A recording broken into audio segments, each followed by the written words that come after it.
tardes, esto es El Radar del Humor.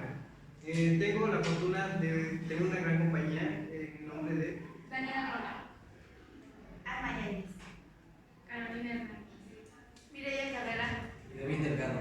y su servidor Jesús Antonio Salazar. Iniciamos ahora con mi compañera Daniela. Bueno, vamos a hablar del derecho constitucional. Para empezar vamos a tomar en cuenta lo que dice el libro del derecho constitucional por Ignacio Bourgois, quien dice que el derecho constitucional integra una importante rama de la ciencia jurídica. ¿Qué quiere decir esto? Quiere decir que es la disciplina que estudia al derecho. Dentro de este entra la bilateralidad, la unilateralidad, entre otros. Pero para saber más sobre esto tenemos que explicar qué es la bilateralidad. La bilateralidad consta de dos personas cuando se ponen de acuerdo. La unilateralidad cuando solo una se pone de acuerdo.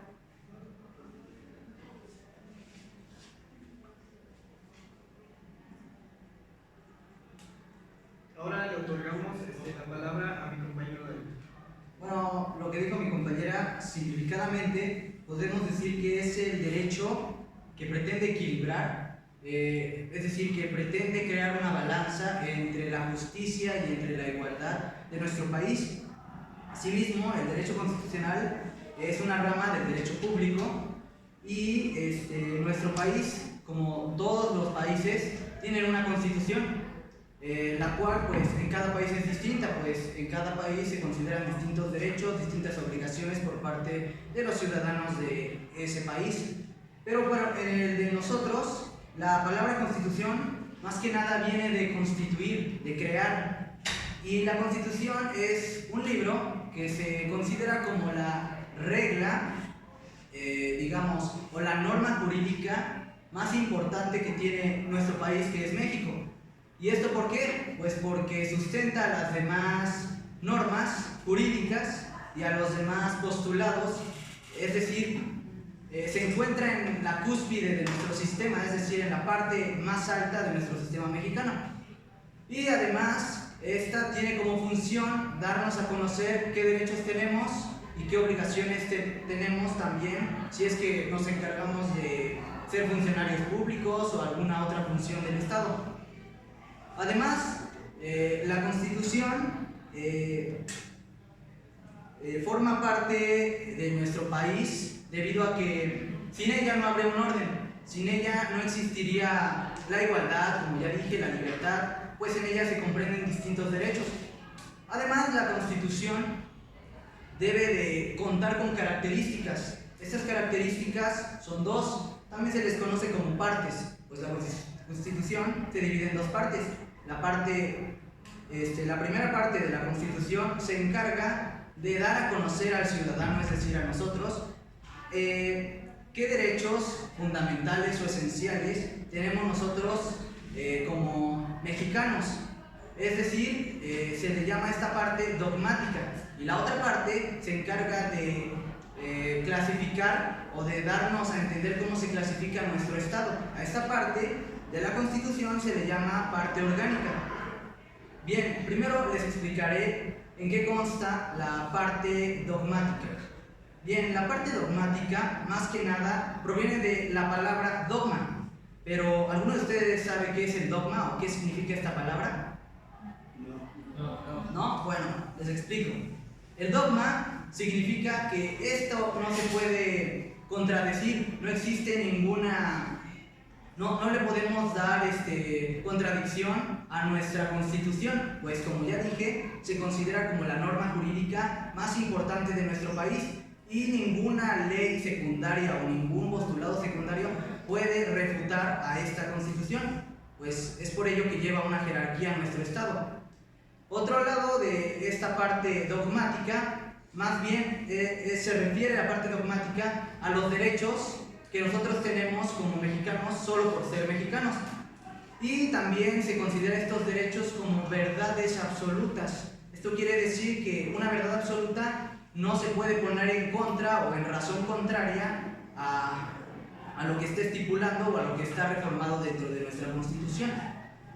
Por ejemplo, los derechos que encontramos en la parte dogmática son el derecho a la vida, el derecho a la libertad, el derecho a la seguridad, y no sé si algunos de ustedes estaría en contra del derecho a la vida, o a algunos de ustedes les gustaría que los mataran o no vivir.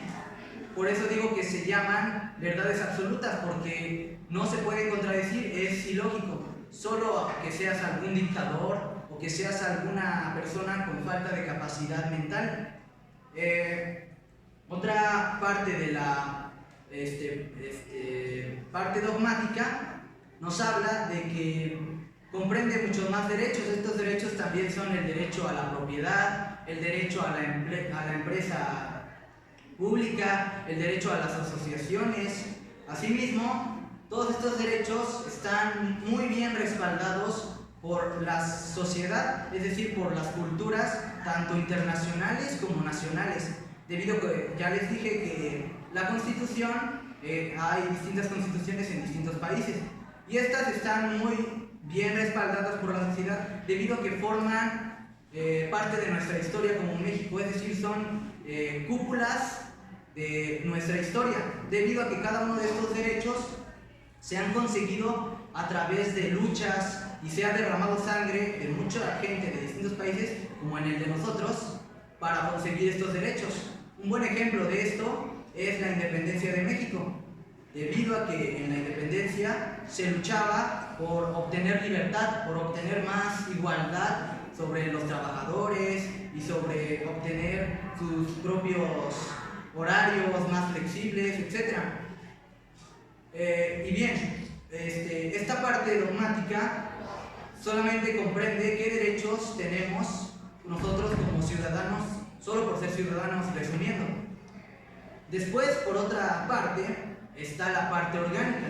La parte orgánica se refiere, como su nombre lo dice, viene de organización. No crean que viene de orgánico, de productos orgánicos. Se refiere a la organización debido a que en esta parte se contempla más que nada cómo va a ir organizado nuestro Estado. Es decir, qué jerarquía vamos a tener nosotros, quiénes van a ser los titulares de cada uno de los órganos. Por ejemplo, quién será el presidente, quiénes conformarán la Cámara de Diputados, la Cámara de Senadores, el Congreso de la Unión, etc.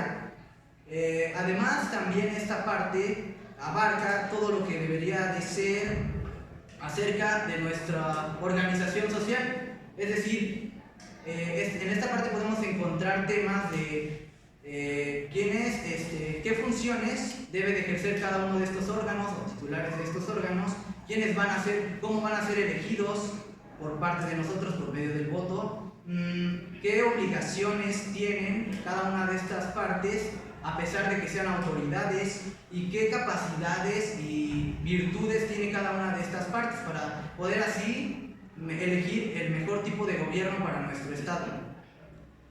También la parte orgánica lo que hace es que organiza y más que nada refuerza a nuestro estado. Esto lo hace por medio de distintas normas y leyes que se encuentran dentro de nuestra Constitución. Por ejemplo, dentro de la Constitución también encontramos qué requisitos debe de cumplir una persona que no sea de nuestra nacionalidad, es decir, un extranjero. ¿Qué requisitos debe de tener o debe de cumplir para poder ser un ciudadano o obtener nuestra nacionalidad? Además de que también nos habla de cuál es el fin o cuál es el objetivo de nuestro Estado mexicano, así como qué orden debemos de tener, es decir, qué orden jurídico comprende nuestro Estado. Muchas gracias, compañero. Ahora le otorgamos la palabra a mi compañera Ana. Bien, como dijo nuestro compañero David, ahora vamos a ver lo que es la Suprema Constitucional, que se encuentra en el fundamento, en el artículo 133 de la Constitución, y nos dice que esta Constitución son las leyes del Congreso de la Unión que emanen de ella, y todos los tratos que estén de acuerdo con la misma, celebrando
legitimidad constitucional solo puede referirse a que en ningún caso y bajo ninguna circunstancia la constitución de un Estado podrá transferirse por un acto u omisión de alguna persona. En otras palabras, nos quiere decir que la inviolabilidad constitucional se refiere a que por más alto cargo o puesto que tenga una persona que ocupe,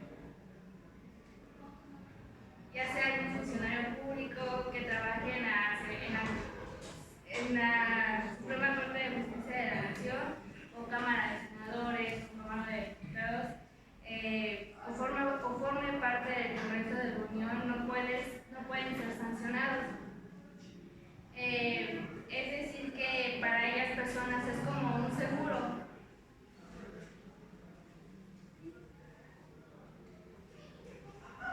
Es como un seguro para aquellas personas.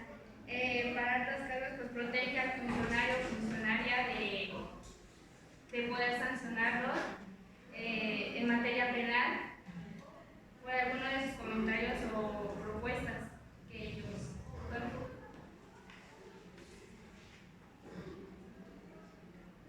Muchas gracias, compañera. Ahora le otorgamos la palabra a mi compañera. Bueno, tomando en cuenta todo lo que nos decían nuestros compañeros, voy a tomar en cuenta también lo que dice el libro de Derecho Constitucional de Ignacio Burguard, donde dice Freider que considera esta disciplina que tiene por objeto la determinación de los órganos por medio de los cuales el soberano provee a las funciones estatales. En otras palabras, quiere decir que todas las personas tienen que obedecer y no pueden decir que no, por así decirlo, a leyes como nos decía nuestro compañero. Un ejemplo sería a la libertad, a la vida, ya que si alguna persona lo hace, estaríamos pensando que no está bien de sus facultades mentales. Muchas gracias. Mi compañera Mireya. Bueno, pasando al tema de rigidez constitucional, por lo que miramos es que la función que tiene es evitar la posibilidad de que una ley sea reformada y que sea sustituible por otra. El fundamento se encuentra en el artículo 135 y expresa: la presente Constitución puede ser adicionada o reformada. Para que las adiciones reformadas lleguen a ser parte de la misma, se requiere que el Congreso de la Unión, por el voto de las terceras partes de los individuos presentes, acuerde las reformas o adiciones a estas sean aprobadas para la mayoría de las legislaturas del Estado. Esto puede decir que solamente puede ser reformada en una ley si es aceptada por el Congreso de las Uniones de los Estados o que sea para el Distrito Federal. Bueno, a su vez, este artículo también comprende grados, pues dice que la rigidez cuenta con distintos grados, los cuales son 4. El primero, citando al artículo, dice que si el órgano es reformador, es decir, que es creado y elegido especialmente para la reforma, o es uno de los que habitualmente funcionan. Es decir, este órgano debe de ser elegido solamente para nuestro país, debe de ser, obviamente para elegir esto, debe de pasar por un proceso, porque la rigidez debe de pasar por procesos de discusiones, de debates entre las distintas secretarías. Así también dice que el segundo grado es que el número de instituciones políticas cuyo consentimiento debe concurrir para poder reformar la Constitución. Eso se refiere a que debe de haber votos, pues según los tribunales debe de haber una determinada cantidad de votos para poder elegir o poder cambiar algo, o poder postular o adherir algo a la Constitución. Después están las mayorías exigidas para la reforma. Es decir, también debe de contar con lo que mayormente es exigido en esa reforma que se piensa agregar a la Constitución. Y la cuarta es la participación del pueblo. puede ser directa, es decir, a través de un referéndum, o indirecta, a través de elecciones para una nueva asamblea. Es decir, que también toma en cuenta al pueblo, pues el pueblo al final es el que decide. Pues antes en Roma, para elegir para poder dictar algo o algún mandato o hacer alguna decisión, pues antes en Roma, en Grecia y en esos pueblos grecorromanos, eran muy violentos las sentencias, pues se castigaba con muertes o se llevaban al Coliseo Romano y ahí recibían pues la humillación pública. Pero esto no lo podía hacer el rey, o en ese caso el que mandaba, porque necesitaba la aprobación del pueblo. Es decir, lo más importante en cualquier gobierno, es decir, en nuestro estado y en cualquiera, es la voz del pueblo. Pues eso es lo que debería de hacer nuestro estado, debido a que muchos presidentes no toman en cuenta o solo prometen y no toman en cuenta lo que le prometieron al pueblo, que es lo que finalmente el pueblo es quien los puso en esos cargos. Entonces, por eso se refiere este grado a que debe de tener una participación pues muy notable el pueblo, ya sea por dos formas, a través de un referéndum o a través de las elecciones. Bueno, también lo que decía mi compañera Carolina se refería a la inviolabilidad. Bueno, la inviolabilidad más que nada nos dice que a pesar de que tú seas un gran, no sé, integrante del Congreso o tengas un cargo demasiado alto, por ningún motivo tú puedes ser, digamos, culpado en materia penal, claro, es decir, no puedes ser procesado y llevado a la cárcel por las decisiones que tú tomes o por los comentarios que tú hagas para reformar alguna ley o en algún debate o senado, de algún senado. Pues, como dije, la inviolabilidad más que nada es como me decía mi compañera Carolina, es como un seguro, pues es aquel que protege al cargo, digamos, no a la persona, sino al cargo. También, en el caso de los... ¿Mande? Eso es el fuero. ¿El fuero? Pero igual la inviolabilidad, bueno, sí. Bueno, en el caso de los congresistas, cuando emiten sus votos, cuando dan sus opiniones, es decir, cuando intervienen por la ley o en la adaptación de una ley, y en el caso de los miembros del Tribunal Constitucional. Al igual nuestra Constitución puede ser reformada, y para lograr esto, pues se debe de llevar a cabo un proceso. Aquí en nuestro país, en México, primero hay que tomar en consideración al artículo 135, pues nos establece la posibilidad de que la Constitución sea adicionada o sea reformada, es decir, que se le puedan agregar nuevas leyes. Esta es una parte muy importante, pues hay que recordar que nuestra Constitución tiene que adaptarse a nuestra realidad social, porque cada vez los tiempos van cambiando y cada vez hay más actualizaciones. Así, a su vez, la Constitución debe de ser viviente, debe de tener que su derecho tiene que ser dúctil, es decir, que sea verdadero, que sea cambiante. Bajo esta perspectiva, tenemos que permitir que la Constitución establezca sus propios cambios en materia constitucional. De esta perspectiva tenemos que comprender cómo se hace la adición o cómo se reforma una ley para la Constitución, es decir, esto lleva un proceso y se le llama pues, proceso de reforma constitucional. Y lo primero es que requerimos el voto de 2/3 partes de la mayoría de la legislatura de los estados, porque como dije, cada estado igual tiene una legislación, tiene un tribunal.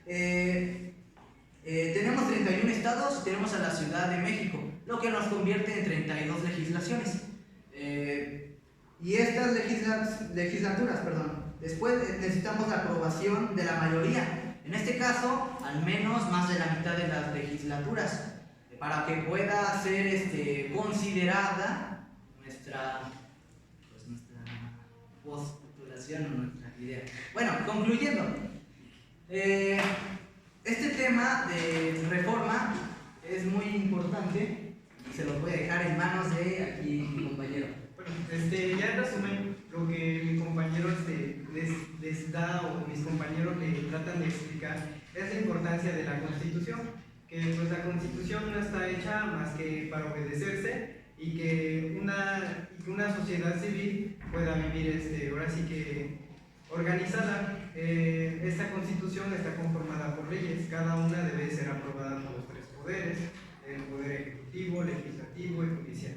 Cada parte tiene su gran importancia. Al ser aprobada una ley es porque los tres poderes están de acuerdo y por lo tanto el resto del país pues tiene que ser quien las obedezca.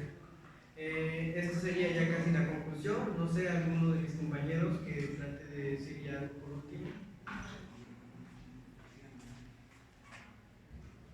Compañera Daniela, ¿algo que quisieras recalcar por último? Pues podría recalcar que el derecho constitucional es muy importante para todos los lugares, ya que pues necesitamos reglas para vivir en orden y poder convivir adecuadamente. Bien, como nos decía nuestros compañeros, la Constitución es muy poderosa, por decirlo así.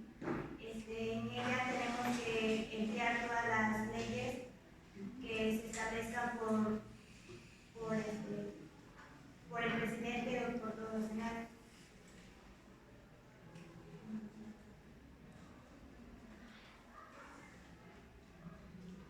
Compañera Caro, ¿algo que quisiera resaltar ya por último?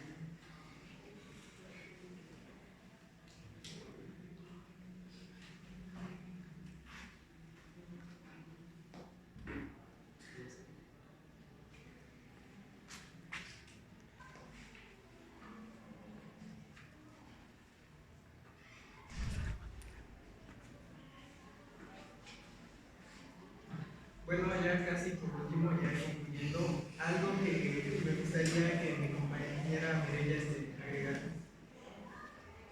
Pues nos damos cuenta que ya planteada nuestra Constitución para modificarla o suprimirla, se le podría decir que tendría que pasar por una serie de pasos para que sea aceptada por nosotros, porque hagan de cuenta que no nada más se puede modificar así porque una persona lo dice o porque sí, sino que debe de a fuerza ser aceptada por todos nosotros como comunidad, para que entonces se vea si estamos en acuerdo o desacuerdo.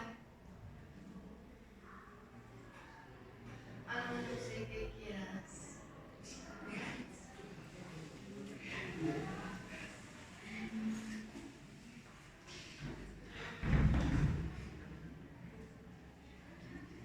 Pues bien, como nos decías, para que se pueda decir o para que se puedan aceptar, deben de, como nos dijo nuestra compañera Mireya, deben pasar por unos ciertos pasos para poder así ya establecerlas en la Constitución. Nuestra compañera Caro. Pues que sí, para que una ley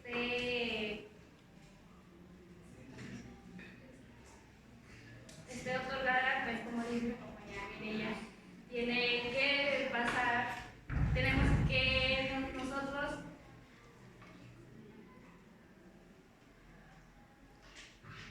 como individuos tenemos que ponernos de acuerdo, por así decirlo, y tienen que ser varios pasos para que la ley sea aprobada y reformada, porque no solo por una persona que diga, ¿sabes qué? Quiero esta ley, va a ser así, sino que todo el pueblo tiene que estar de acuerdo con esa ley.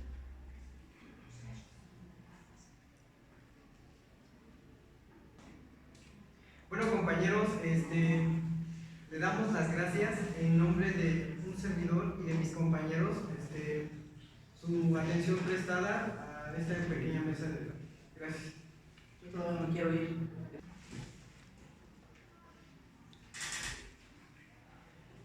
Pasando a las preguntas, alguien del auditorio que usted no sea alguna inconformidad o que esté en contra de lo que mis compañeros dijeron. Yo quisiera hacer una pregunta base a lo de la marihuana, en este caso sobre la legalización.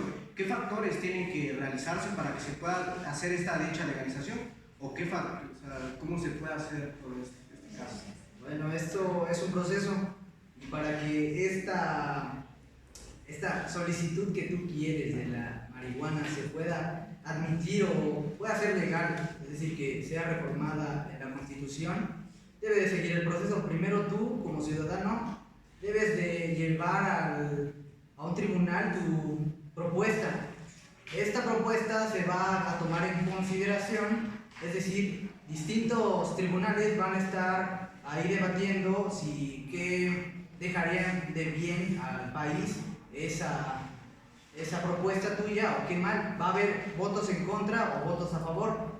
Después se pasaría al... Si, es que, bueno, hay tribunales en las que deben estar de acuerdo 3/5 partes del Congreso o del tribunal para que sea admitida, y esto se lleva a cabo con el presidente si es que se logra admitir por parte del tu propuesta por parte del tribunal. Se le entrega al presidente y el presidente va a analizarlo, va a leer tu propuesta y va a estar haciendo pues pros y contras. Al final él va a dar su veredicto de que si está bien o no, pero eso después lo va a tener que volver a discutir con el tribunal y van a estar si el presidente está de acuerdo con tu propuesta, tu ley se va a admitir y se va a reformar en la Constitución. Pero si no, va a haber, si tienen todavía algunos puntos que necesitan pulirse, digamos, pues se lo va a hacer saber al tribunal, y el tribunal, si está de acuerdo con el presidente, te van a mandar a volar tu propuesta. Pero si no, se toma en cuenta la decisión del tribunal, y la única manera de que el presidente pueda intervenir con esto es pedirle la opinión al pueblo, es decir, hacer público esa propuesta para que el pueblo o nosotros los ciudadanos mexicanos decidamos si está bien o estaría bien tu propuesta, y así es como se puede llegar a reformar o estar tu propuesta en la Constitución mexicana. Muchísimas gracias, licenciado. Sí. A ver, comentabas que existen los referéndum y las consultas populares. Actualmente el presidente realizó una acerca del aeropuerto de Santa Lucía. ¿Consideras que fue correcto el mecanismo que utilizó? Y estoy de acuerdo que se tome en consideración lo que es la opinión del pueblo, pero ¿realmente crees que sea válido lo que hizo? No, la verdad no, pues el presidente, pues haga de cuenta que pues tomó sus beneficios. Pues el pueblo al final lo que decide es más bien, termina sin importarle a las autoridades, pues al final nuestra Constitución y todo esto a veces no está bien redactada o está redactada a favor de aquellas personas que tienen el poder, porque eso también nuestra Constitución habla sobre la división del poder, y la división del poder pues debe de ser según justa y igual. Sin embargo, pues cada uno consta ya de la persona, es de no dejar no perder su integridad como persona. Además, también esto de la Constitución nos dice que es muy contradictoria, pues hay un término que se llama flexibilidad, que pues le da como que contrario, se contradice con lo que es lo de lo que comentaba mi compañera Mireya, pues en rigidez, pues se supone que en la rigidez es que tiene la posibilidad de evitar de que una ley fundamental sea sustituible o cambiada por otra que no esté aceptada como tal. Sin en cambio, este concepto de flexibilidad nos dice lo contrario, nos dice que una reforma o una ley puede ser adherida o puede ser reformada o puede ser alterada, y esto pues como que queda confuso.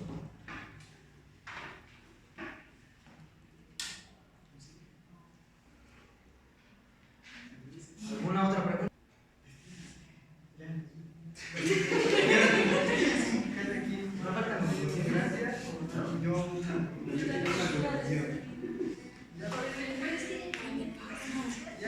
Ya se despidió como 3